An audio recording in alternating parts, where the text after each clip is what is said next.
Polda Metro Jaya kembali menangkap 4 pejabat Badan Pertanahan Nasional atau BPN yang diduga terlibat kasus mafia tanah. Hingga saat ini Polda Metro Jaya telah menetapkan 27 tersangka dalam 4 kasus mafia tanah di wilayah Jakarta dan Bekasi. 4 tersangka diantaranya diketahui merupakan pejabat BPN. Dari keempat kasus yang terungkap, satu diantaranya adalah lanjutan kasus artis Nirina Zubir.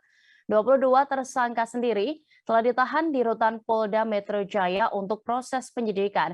10 diantaranya adalah pejabat dan pegawai tidak tetap di BPN wilayah Jakarta dan Bekasi. 2 pejabat diantaranya berinisial PS dan MB, Kementerian Agraria dan Tata Ruang. Badan Pertanahan Nasional atau ATR BPN buka suara terkait dugaan praktik mafia tanah yang melibatkan oknum pejabat kementerian. Juru bicara Kementerian ATR BPN Teguh Hari Prihatono mengatakan penetapan tersangka ini sebagai bentuk keseriusan Menteri ATR BPN Hadi Cahyanto untuk memberantas praktik mafia tanah.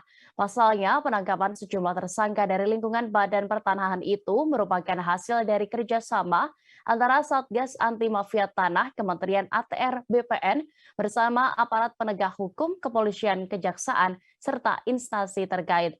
Meski begitu, kepadanya Menteri Hadi Cahyanto mengaku prihatin atas kejadian yang menimpa pejabat di Kementerian ATR BPN. Ia pun berharap langkah penegakan hukum ini menjadi gebrakan bagi para pejabat lain agar tidak main-main dengan praktik mafia tanah. Jangan lupa subscribe, share, komen, dan like ya!